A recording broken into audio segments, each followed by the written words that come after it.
Hi friends, this is Vinson. நம்ம சேனலுக்கு உங்களை எம்புடன் வரவேற்கிறேன். நம்ம சேனல் வந்து பார்த்தீங்கன்னா உங்களோட கெரியரை செட் பண்ணுறதுக்காக தான் நீட் கவுன்சிலிங் சொந்தமாக நம்ம சேனல் நிறைய வீடியோஸ் வந்து கொடுத்துட்ருக்கோம். ரெகுலராக நம்ம சேனலை ஃபாலோ பண்ணுங்கள். மறக்காமல் உங்கள் ஃப்ரெண்ட்ஸுக்கு மேக்ஸிமம் நம்ம சேனலை பற்றி சொல்லுங்கள். ஓகே ஃப்ரெண்ட்ஸ், அதாவது நம்ம தமிழ்நாடு கவர்மெண்ட்லேருந்து இன்எலிஜிபிள் கேண்டிடேட்ஸோட பார்த்தா லிஸ்ட் வந்து கொடுத்துருக்காங்க. இந்த லிஸ்ட்டில் நேம் வந்துருச்சு அப்படின்னா ரொம்ப பயப்பட வேணாம். ஃபஸ்ட்டு அந்த நேம் அதாவது எப்படி வந்து கொடுத்துருக்காங்கன்னு சொல்லி பார்த்தீங்கன்னா அந்த அப்ளிகேஷன் நம்பர், அதாவது உங்களோட 25 UG நீங்கள் வந்து நீட் எழுதிருப்பீங்க பார்த்தீங்களா, அந்த அப்ளிகேஷன் நம்பர், சரியா? அந்த நம்பர் என்ன பார்த்தா ரிஜிஸ்ட்ரேஷன் நம்பர் நம்ம சொல்லலாம். அந்த நம்பர் கொடுத்துருக்காங்க. இன்எலிஜிபிள் வந்து யார் யார் அப்படின்னு சொல்லி அந்த நம்பர். இது இப்போ நீங்கள் பார்த்துட்டு வந்து கவர்மெண்ட் கோட்டாவுக்கு இன்எலிஜிபிள் வந்து என்ன பார்த்தீங்கன்னா யார் யார் அப்படின்னு சொல்லி கொடுத்துருக்காங்க, சரியா? இதை நீங்கள் செக் பண்ணிங்க. சப்போஸ் இதில் உங்கள் நேம் இருந்துச்சு அப்படின்னா, சரியா, நீங்கள் பயப்பட வேணாம். அதுக்கு என்ன பண்ணணும் அப்படிங்கிற விஷயம் என்னாச்சு பார்த்தீங்கன்னா கொடுத்துருக்காங்க. இந்த லிஸ்ட்டு ஆக்சுவலாக வந்து எங்கேருந்து எடுத்தாங்க, ஏன் வந்து இன்எலிஜிபிள்னு சொல்லி கொடுத்துருக்காங்க அப்படிங்கிறதையும் நாம் என்னாச்சு பார்த்தா இப்போ தெளிவாக நம்ம பார்க்கலாம்.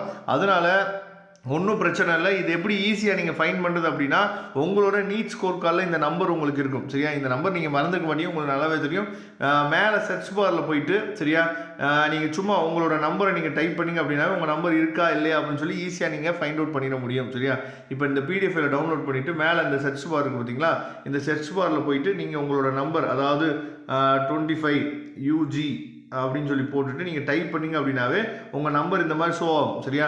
இந்த மாதிரி உங்கள் நம்பர் வந்துச்சு அப்படின்னா நீங்கள் என்ன பண்ணுங்கன்னு சொல்லி பார்த்தீங்கன்னா உங்கள் நம்பர் இருக்கா இல்லையா அப்படிங்கிறத நீங்கள் ஒன்ஸ் நீங்கள் வெரிஃபை பண்ணி பார்த்துக்கலாம். உங்களோட நம்பரை நீங்கள் செக் பண்ணி பார்த்துங்க. ஃபுல்லாகவே டைப் பண்ணுங்கள் 802741 அப்படின்னு சொல்லி உங்கள் நம்பரை ஃபுல்லாகவே நீங்கள் டைப் பண்ணுங்கள். உங்கள் நம்பர் இருக்கா இல்லையான்னு சொல்லி தெரிஞ்சிடும்.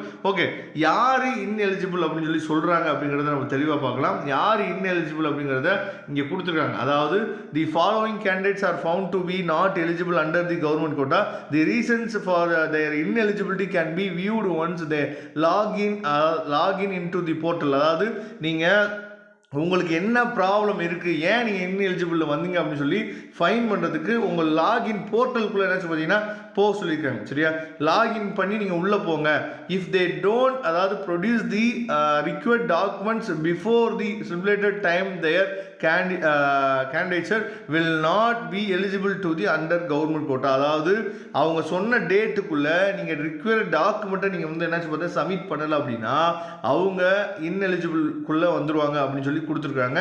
ரொம்ப முக்கியமாக பயப்பட வேணாம். இவங்க என்னாச்சு பார்த்தீங்கன்னா இந்த குறைகளை தீர்க்கும் நாள் அப்படின்னு சொல்லி என்ன பண்ணிருக்காங்கன்னா 18, அதாவது 18ஆம் தேதி, இன்னைக்கு வந்து பார்த்தீங்கன்னா நமக்கு வந்து 16ஆம் தேதி, சரியா? நாளைக்கு 17, 18, இன்னும் 3 நாள் நமக்கு டைம் இருக்குது. அதாவது 10 மணி வரைக்கும் நமக்கு வந்து டைம் கொடுத்துருக்காங்க.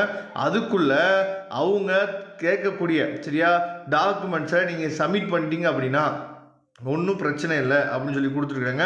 அதனால் நீங்கள் லாகின் பண்ணி பாருங்கள். லாகின் பண்ணி 18ஆம் தேதிக்குள்ளே, சரியா, 18ஆம் தேதிக்குள்ளே நீங்கள் வந்து கொடுத்துட்டீங்க அப்படின்னா நீங்கள் என்ன பண்ணலாம்னு சொல்லி பார்த்தீங்கன்னா பிரச்சனை இல்லை. நீங்கள் உங்களுக்கு வந்து எலிஜிபிள் கேண்டிடேட்ஸாக நீங்கள் மாறுறதுக்கு வாய்ப்புகள் வந்து இருக்குது. நான் டிசிஷன் பாக்ஸில் மேனேஜ்மெண்ட் கோட்டாவில் இன்எலிஜிபிள் யார், சரியா, அதே மாதிரி மைனாரிட்டி கோட்டாவுக்கு இன்எலிஜிபிலிட்டி யார் அப்படிங்கிற லிஸ்ட் வந்து டிசிஷன் பாக்ஸில் நான் கொடுத்துருக்கேன். அதை எடுத்து நீங்கள் செக் பண்ணிக்கலாம்.